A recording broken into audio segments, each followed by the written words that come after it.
Hello everyone. In this video, we will see the Smith charts. Before going into the concept of Smith charts, let us see the reason behind developing a Smith chart. We have seen the transmission lines where we came across different parameters like primary constants, which are R, L, G, C. The secondary constants or parameters, those are gamma, propagation constant, and ZO, characteristic impedance of the transmission line. Then we have seen the voltage and current equations in a transmission line. Then we tried to find out the input impedance of the transmission lines, or else the same I can represent it as Z of L, where L is the distance from the load. Then we have seen standing wave ratio S. Since we are talking about voltage, this S will represent it as rho, which is voltage standing wave ratio. We also discussed about the reflection coefficient gamma. All the equations which are available for these type of parameters here are complex in nature. Moreover, it will consume lot of time in order to solve even a small problem. In order to reduce the analysis or else calculation part in solving these problems, scientists thought of designing a new chart by using which we can easily solve the problems related to transmission lines in a simpler way. Before going into how to use Smith charts, let us see how scientists designed the Smith charts, so that once you know the design of Smith chart, then it is easier for us to understand how a problem is solved by using Smith charts. Let us see how Smith charts are developed. We know that the reflection coefficient gamma is complex in nature. That means I can represent this gamma as gamma real part plus gamma imaginary part. Or if I try to represent in terms of r comma theta, magnitude of gamma and angle of gamma, I will represent it as theta suffix gamma. Now, if I try to represent this point gamma real, comma gamma imaginary, I need a coordinate system, or let me represent this point on the graph. I will take complex gamma plane, x-axis is gamma real and y-axis is gamma imaginary. Any point which is r suffix r, r suffix I can be represented on this graph. Let us say this is the point gamma real, comma gamma imaginary. If I want magnitude of this reflection coefficient, the line joining origin and this point will gives me the reflection coefficient, and the length of this line is nothing but magnitude of gamma, and the angle between this line and the real axis of gamma is theta suffix gamma, and the plane that I am talking about this is gamma plane. Now, do we require the entire gamma plane? The answer is available in the next point. We know that the magnitude of gamma is always less than or equal to 1. That means the magnitude that I am considering here is always less than or equal to 1. If I try to draw mod gamma equal to 1 on this gamma plane, mod gamma equal to 1 just represents a circle on this gamma plane. Therefore, this circle is mod gamma equal to 1. And we know that the magnitude of gamma never be greater than 1. That means in the entire gamma plane, I only require the area bounded in this circle, only this part. And the formula for reflection coefficient is gamma equal to ZL minus ZO by ZL plus ZO. That we already derived this equation. If you observe, the reflection coefficient is dependent on two factors. One is the load impedance with which the transmission line is terminated, Other one is the characteristic impedance ZO of the transmission line. If you have a value of gamma, and if I draw a circle corresponding to this gamma, then that circle is definitely will be available within this circle. Let us take a case where the characteristic impedance of the transmission line is changed. As the characteristic impedance of the transmission line changes, definitely the reflection coefficient value will change. As a result, the circle that you have considered already is going to be changed when the transmission line characteristics changes. That means for each and every problem that you are going to take, if the transmission line changes, this graph has to be changed. And I don't want to happen like that, because every time I cannot design a new Smith chart depending upon the transmission line parameters. Therefore, I have to go for a solution where the Smith chart remains as it is even though the transmission line parameters changes. In our case, even though ZO changes, the line or the circle which represents this gamma must be the same. That's why in order to solve that, what I will do is all the impedances which are available in the transmission line are normalized with the characteristic impedance. Therefore, the normalized characteristic impedance ZO dash will be equal to ZO by ZO. Therefore, I can write this gamma as gamma equal to ZL by ZO, that means normalized load, minus ZO by ZO by ZL by ZO plus ZO by ZO. If I normalize all the impedances, then ZL by ZO minus 1 by ZL by ZO plus 1 is the value of gamma. ZL by ZO, I will write it as ZL dash, which is our normalized impedance. Anyway, this normalized impedance is complex in nature. That's why I will represent it as R plus Jx, where this R is normalized resistance and X is normalized reactance. Therefore, normalized impedance is equal to normalized resistance plus J into normalized reactance. Therefore, the value of gamma equal to gamma real plus J gamma imaginary. The same value I can write it as ZL dash.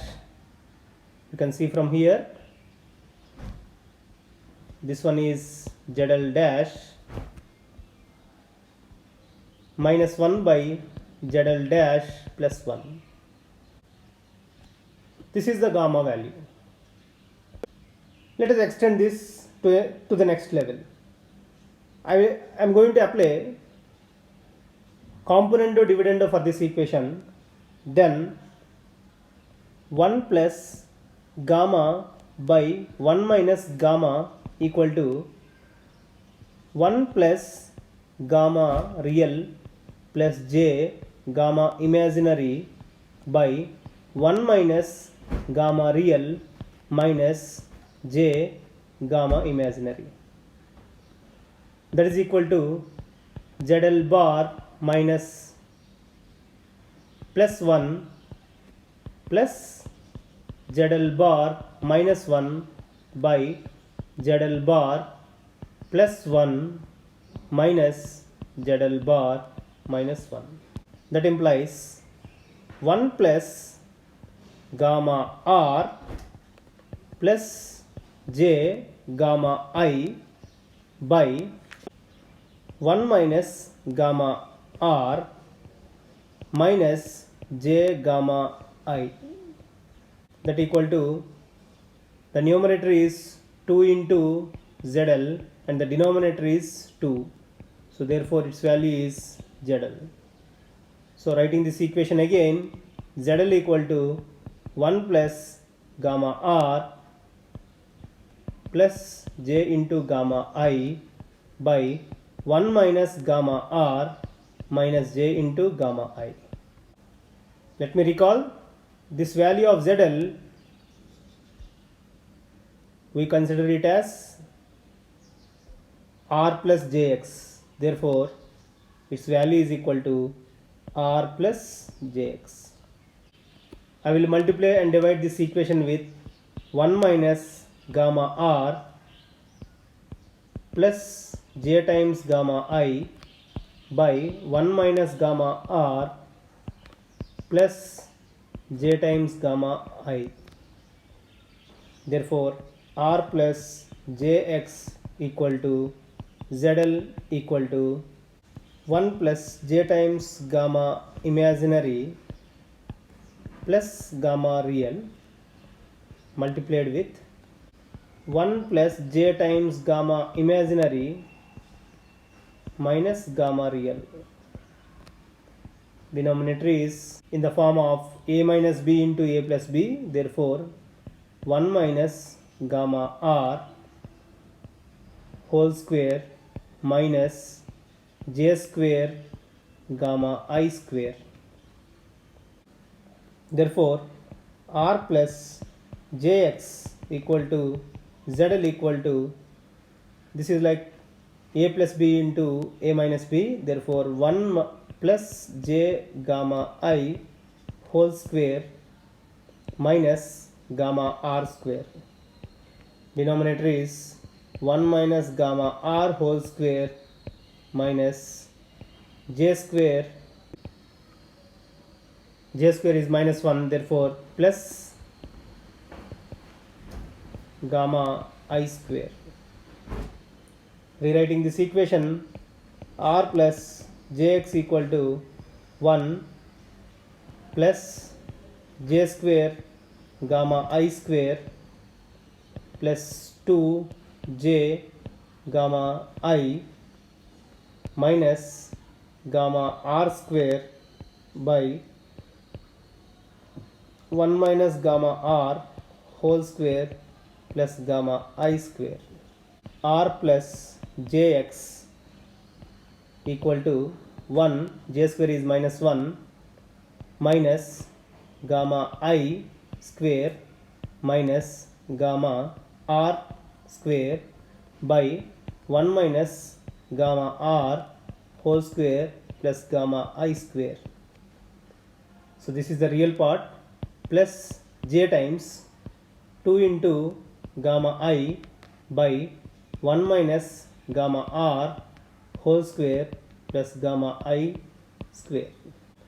In this equation, this is real part, this is imaginary part. By using this equation, I can write the value of R equal to 1 minus gamma I square minus gamma R square by 1 minus gamma R whole square plus gamma I square.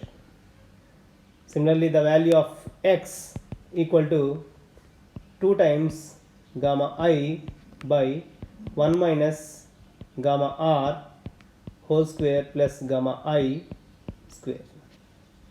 Indirectly, these values are normalized resistance offered and normalized reactance offered by the load.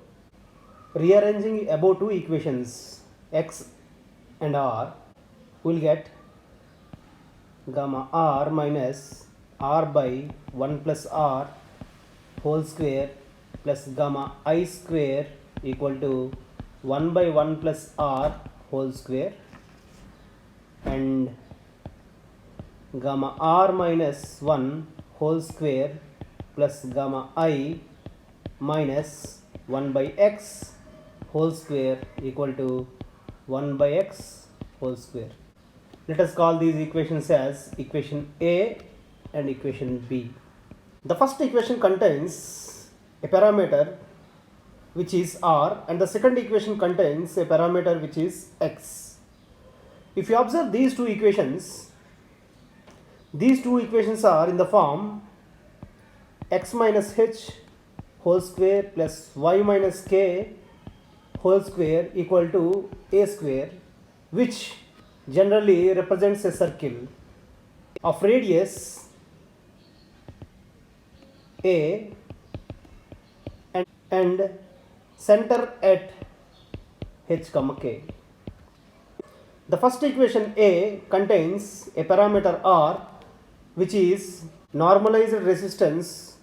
Therefore, equation A represents a resistance circle. In equation B, you can see a parameter x which represents reactance and it forms a circle. That's why equation B is a reactance circle. Let us try to draw these two circles, that is resistance circle and reactance circle, on a gamma plane. So this is the resistance circle equation we have. If you compare with x minus h whole square plus y minus k whole square equal to a square, where h comma k is the center and a is the radius, the center is h comma k, that is r by 1 plus r comma 0, and radius of this circle is 1 by 1 plus r. Now we will substitute different values of r and let us try to draw the circles for different values of r on the gamma plane. For normalized resistance, if I take r equal to 0, then radius equal to 1 by 1 plus r, that is radius equal to 1,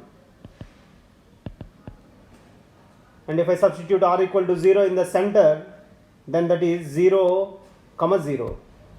So center is 0 comma 0. If I substitute some r value equal to 1 by 2, then radius will be 2 by 3 and the center is 1 by 3 comma 0. If I substitute r equal to 1, then radius is 1 by 2 and the center is at 1 by 2 comma 0. Similarly, if I take r equal to 2, radius is 1 by 3 and the center is 2 by 3 comma 0. Similarly, I will increase the value of r up to r equal to infinity. Radius will be 1 by infinity, that is 0, and center will be 1 comma 0. Now we will draw these circles on the complex gamma plane. Let us draw the first circle with r equal to 0, which represents the radius is 1 and center at 0 comma 0. So this circle has a center at 0 comma 0 with a radius of 1. On the real gamma axis, this point is plus 1 and here the point is minus 1, and this circle is r equal to 0. Now we will draw the second circle r equal to 1 by 2, which has a radius of 2 by 3 and center at 1 by 3 comma 0. Let's divide this line into 3 equal parts. So this is 1 point, 2 and 3. Therefore, this point is 1 by 3. This is 2 by 3 and this corner is 1. Now, second circle is having a center at 1 by 3 comma 0. That means this is the center for the second circle and radius is 2 by 3. So take this one as center and this one as radius and draw a circle. So this circle represents r equal to 1 by 2. So I'll write it here. This is r equal to 1 by 2. Let's try to draw the third circle, that is r equal to 1. The radius is 1 by 2 and the center is at 1 by 2 comma 0.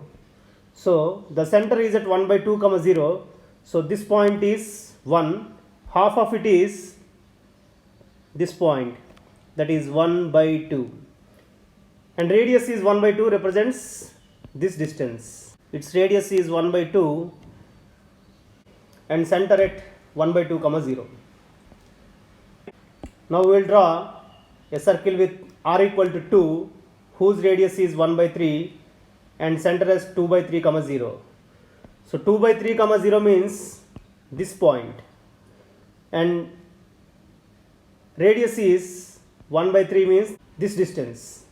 So this is the fourth circle. The third circle is r equal to 1. Fourth circle is r equal to 2. Now if you observe this table, if you keep on increasing the value of resistance, normalized resistance from 0 to infinity, the radius keeps on decreasing here, and the center keeps on going towards unity here. Now if you take r value equal to infinity, then the radius of the circle is 0 and the center is at 1 comma 0. So center is at 1 comma 0 means this point, and the radius of the circle is 0 means dot. So therefore the last circle that you can draw on this chart is a dot with a resistance value equal to infinity. These circles we call it as resistance circles. And observe, which is a key point for us, as the resistance value increases, the radius of the circle decreases and the center shifts towards the right side of your gamma plane, and this is our gamma plane.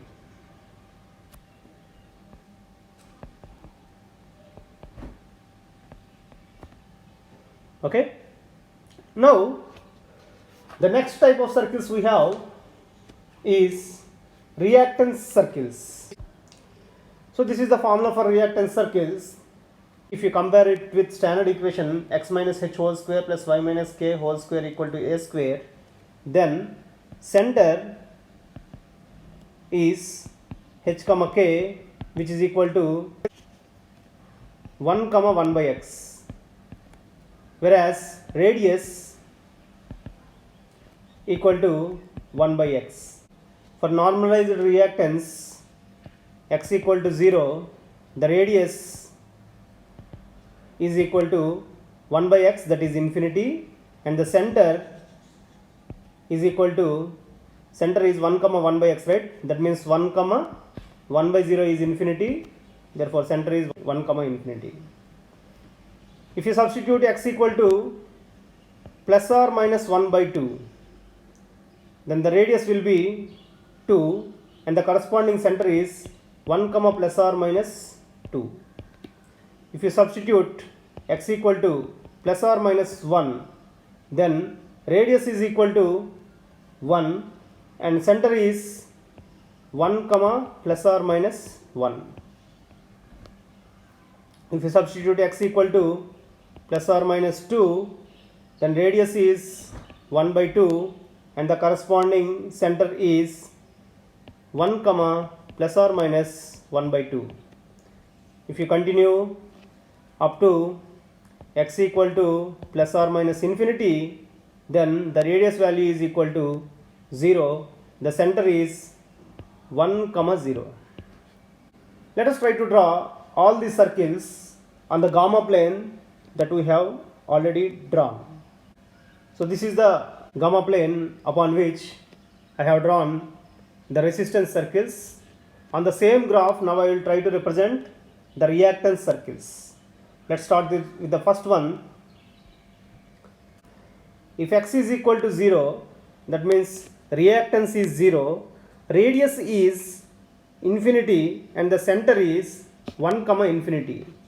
If you observe this graph, radius is infinity, that means you have to draw a circle whose radius is infinity with a center at 1 comma infinity, and you have to draw a line let us say this is a point infinity, and you have to draw a circle of radius infinity. If the radius of the circle is infinity, the circumference of that circle is a straight line, right? So that means if you try to draw a circle from this point, you will get a straight line as a circumference of that circle, which is nothing but your gamma real axis. That means this line. So therefore this gamma real axis is nothing but our x equal to 0. Similarly, if you observe this point clearly, for x equal to 0, radius is infinity and the center is at 1 comma infinity. Okay, plus or minus infinity it is, because the center may be available at minus infinity also.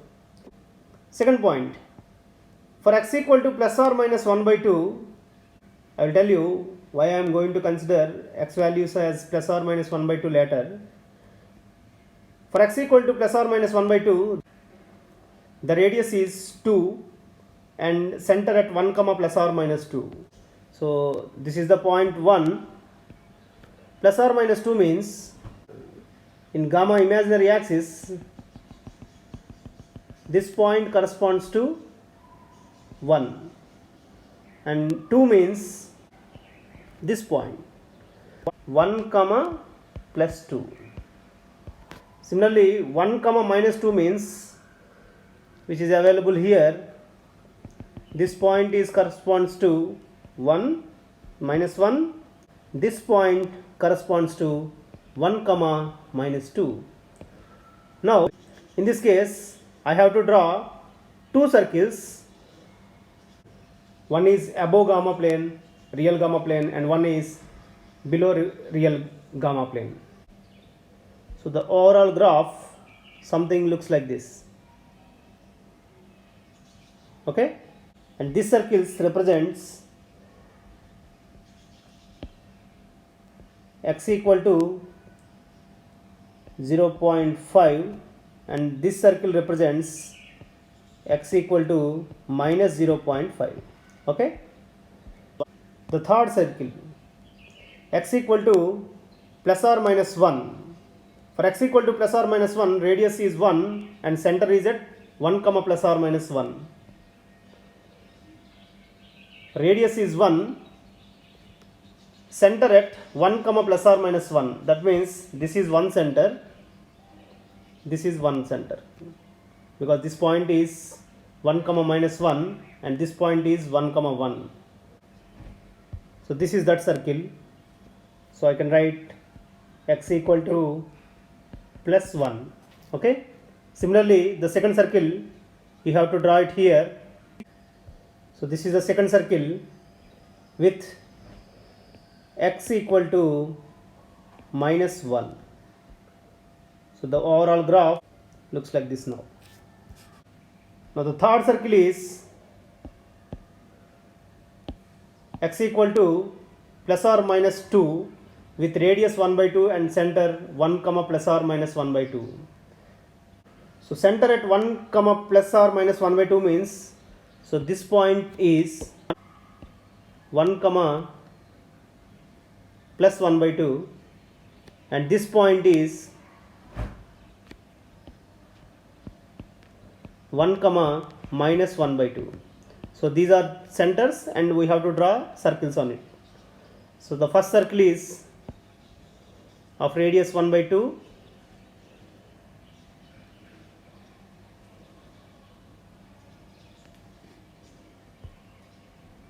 and here I will draw one more circle of radius 1 by 2. So therefore these circles are x equal to 2 and this circle is x equal to minus 2. If x equal to plus or minus infinity, then the radius is 0 and the center is 1 comma 0. So the center 1 comma 0 in the complex gamma plane means this point, this is 1 comma 0, right, and its radius is 0. That means, and the circle I have to call it as x equal to plus or minus infinity. So therefore this is how you have to construct a Smith chart. Above the gamma real axis, this is the axis. Above this gamma real axis, if you want to represent any impedance, let us say that is Z, which is equal to R plus Jx, am I right? Above the axis gamma real plane, if you want to represent any value which is nothing but R plus Jx. Similarly, any impedance which is represented below this gamma axis is Z equal to R minus Jx, which indirectly says that the upper portion of this gamma real plane is an inductive load and the lower part of this gamma real axis is, this part is a capacitive load. Because for inductance we generally use R plus Jx, where for capacitance we generally use R minus Jx, where R is the resistance offered by that element and X is the reactance offered by that element. If it is capacitive, you will be having a minus sign. If it is inductor, you will be having a plus sign there. Now observe these circles which are in red color. As the reactance increases, observe these 3 points. As the reactance increases, the radius of the circle is decreasing and the center shifts towards the gamma real axis. Am I right? So for the first case, for the first circle, this is the center. For the second circle, this is the center. And the third circle, this is the center. Similarly, even in negative axis, for the first circle, this is the center. Second circle, this is the center. Third circle, this is the center. And these things will keeps on going. At the end, where x equal to plus or minus infinity, you are going to have a circle at this point whose radius is equal to 0. So this is the graph which is available in our hands right now. But we know that the magnitude of gamma is always less than or equal to 1, and the formula for standing wave ratio or voltage standing wave ratio is 1 plus mod gamma L by 1 minus mod gamma L. If you substitute the values, that means the limits of mod gamma L in this equation, if mod gamma L equal to 0,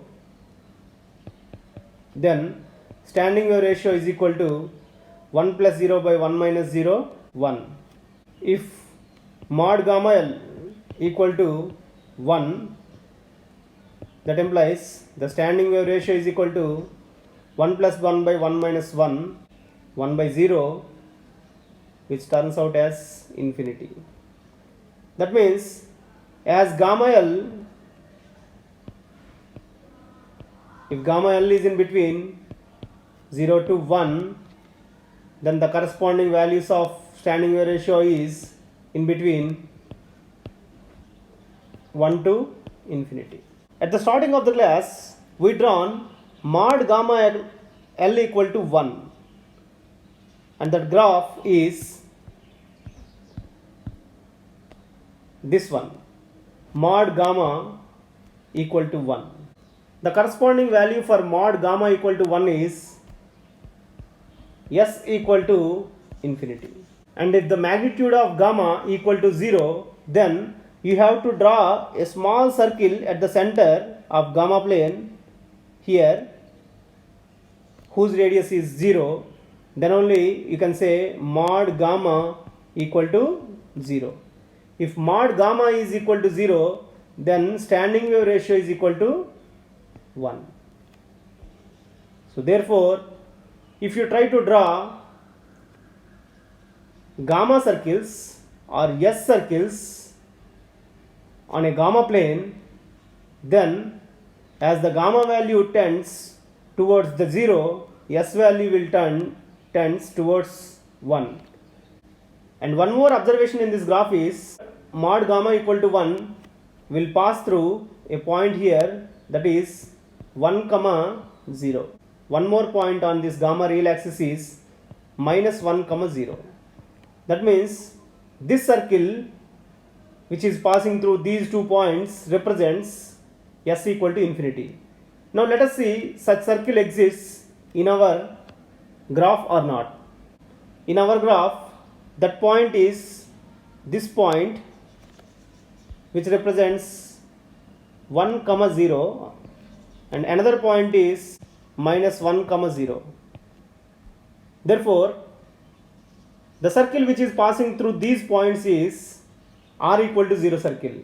That means r equal to 0 circle corresponds to mod gamma equal to 1, or r equal to 0 circle is nothing but S equal to infinity circle. As the value of mod gamma tends towards 0, the radius of this circle will tends towards 0 without changing the center. That means if gamma equal to 0.8, I have to draw one more circle here, 8, I have to draw one more circle here whose radius is less than 1. If I say gamma equal to 0.6, I have to draw one more circle here with center at 0 comma 0. Similarly, if the gamma value is 0.2, I have to draw one more circle here. Similarly, if gamma value is equal to 0, then at the center of this gamma axis, I have to draw a circle whose radius equal to 0, and this point corresponds to mod gamma equal to 0, and the corresponding value of standing wave ratio is S equal to 1. Therefore, S equal to 1 means the circle with radius 0 available at the center of the graph, and S equal to infinity means the circle, the outermost circle in this graph, that is r equal to 0. So here I can write mod gamma equal to some 0.8, mod gamma equal to some 0.6. So this graph is mod gamma equal to 0.2, and here mod gamma equal to 0 or S equal to 1. At the starting of the lecture, I told one more point. Throughout this complete gamma plane, I don't want values which are greater than mod gamma equal to 1. That means I don't need any of the values which are outside this circle, right? I only need the values of gamma which are less than or equal to 1. That means I only require the inner part of this circle. I don't want this complete gamma plane. I only want the area which is bounded by mod gamma equal to 1. And the area which is bounded by mod gamma equal to 1 is r equal to 0 circle. I'll try to represent with other color. So therefore, the required chart in our case is the area which is bounded within this green color circle, that is mod gamma equal to 1 or r equal to 0 or S equal to infinity. This graph that we see in the development till now is called Smith chart, and this graph shows the complete Smith chart. As you can see, there are only two types of curves or circles available in this graph. One is the normalized resistance circles and the normalized reactance circles. But the S circles or reflection coefficient circles, gamma circles, are not available in this Smith chart, because in most of the problems when we deal with either a transmission line or when you are talking about two types of media, the reflection coefficient is only one value that we can easily draw on this Smith chart, taking the center point of this graph as a center of S circle or gamma circle. If you want to find out the standing wave ratio on a Smith chart, what you have to do is, let us say I have a circle, S circle or reflection coefficient circle on this Smith chart, and if I want to know the standing wave ratio of this circle, you have to observe at which point on the real gamma axis the circle is intercepted. That means, if you observe the case, so this point is 1.8, this is 1.6, that means this circle is going in between these two, that means this point will be 1.7, which implies the standing wave ratio of this circle is S equal to 1.7. If you are dealing with a transmission line, then we have to call that same term as voltage standing wave ratio, that is equal to 1.7. By using the value of S, you can find out the reflection coefficient value. This axis is our gamma real axis, and you can see the curves which are available as circles here are related to the resistance circles on this graph, and the circles which are available here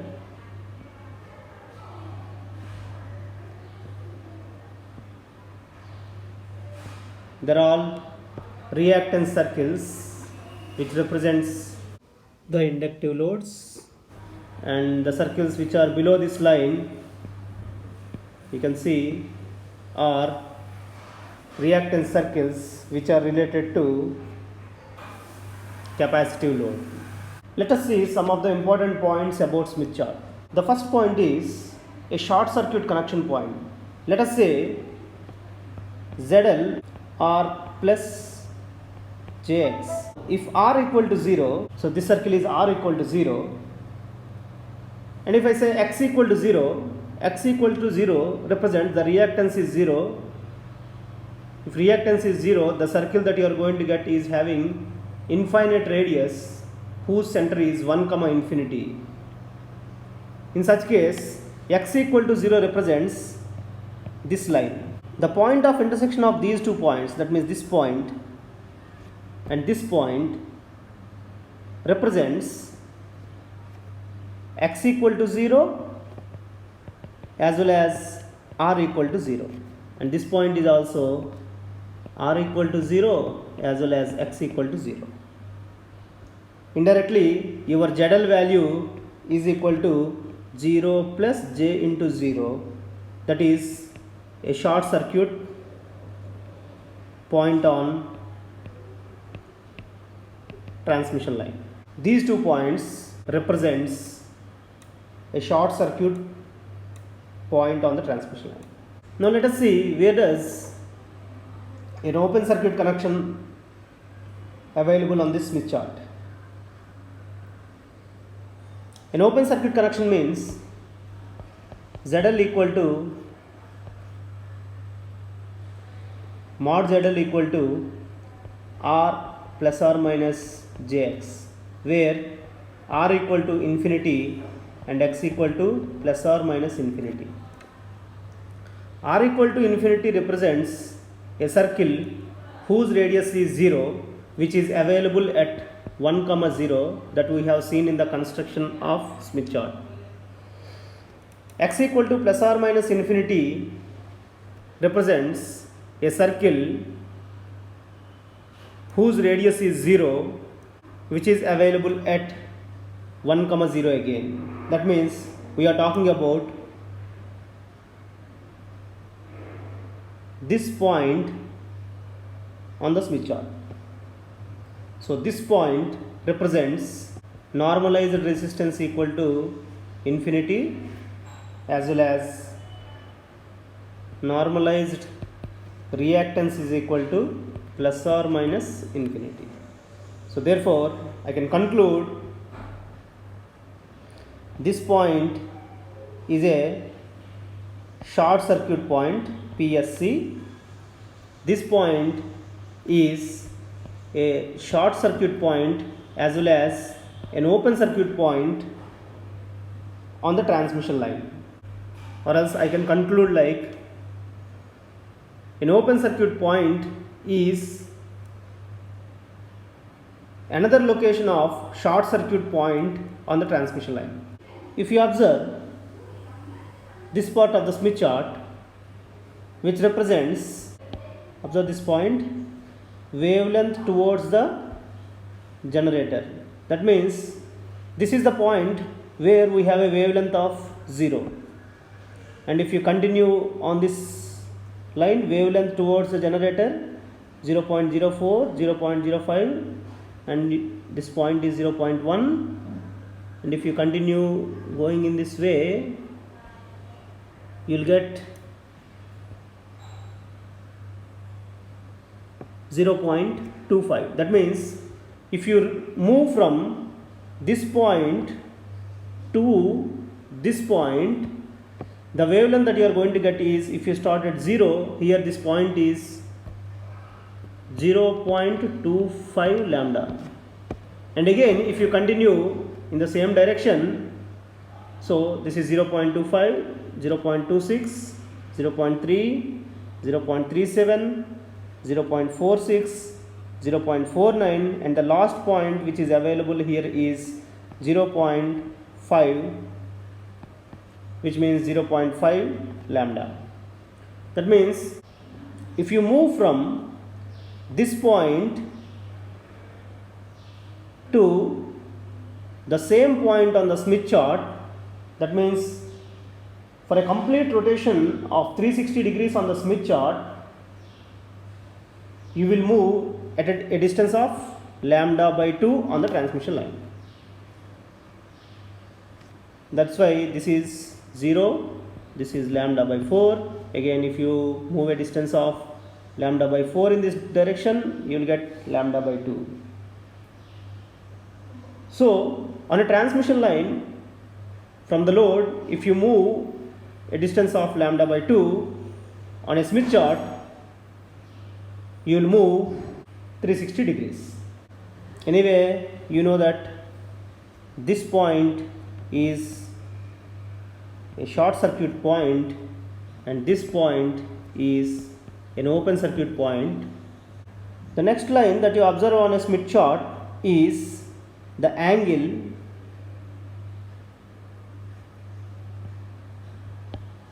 plus or minus 180 degrees. Similarly, this side of the end we have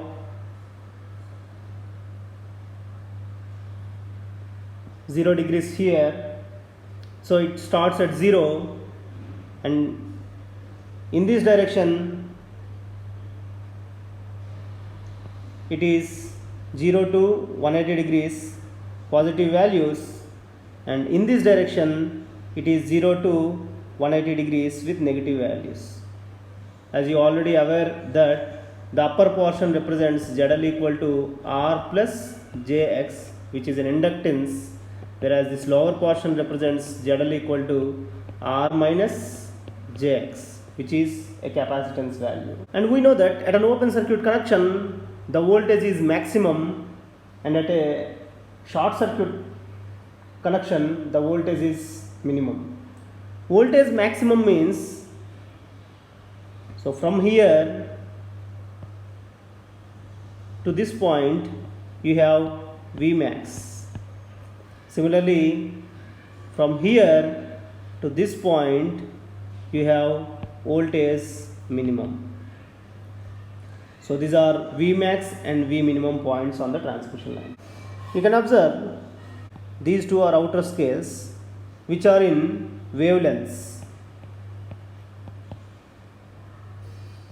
and the inner scale is in degrees, The outer scale represents distance on the transmission line from load or source, whereas the inner scale primarily used for determining the angle.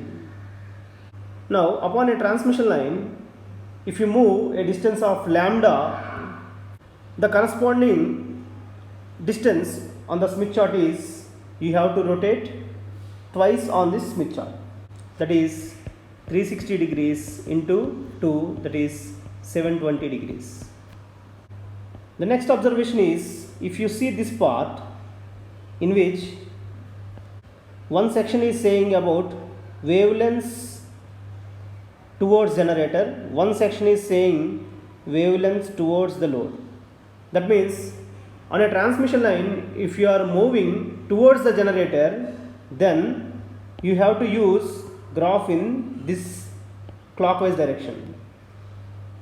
Similarly, on a transmission line, if you are moving towards the load, you have to use this Smith chart in anti-clockwise direction. And this point is very important when you are dealing with problems of transmission lines. If you on a transmission line, if you are moving towards the generator, that means on a Smith chart you have to go in a clockwise direction. Similarly, on a transmission line, if you are going towards the load, on the Smith chart you have to go in an anti-clockwise direction. If you observe this part, it is written as resistance component R by ZO, conductance components G by YO. Resistance component R by ZO means, so resistance by characteristic impedance, which gives you normalized resistance, or conductance component means G by YO, that means conductance by characteristic admittance, which gives you the normalized conductance component. That means this Smith chart I can use it for impedances as well as admittances. If you consider impedance, we will represent it as normalized impedance. If you consider admittance, we will represent it as normalized admittance. For normalized impedance ZL bar, you represented it as ZL by ZO. Therefore, normalized admittance YL bar equal to admittance by characteristic admittance. For ZL, we represented as R plus JX, where R is our normalized resistance and X is normalized reactance.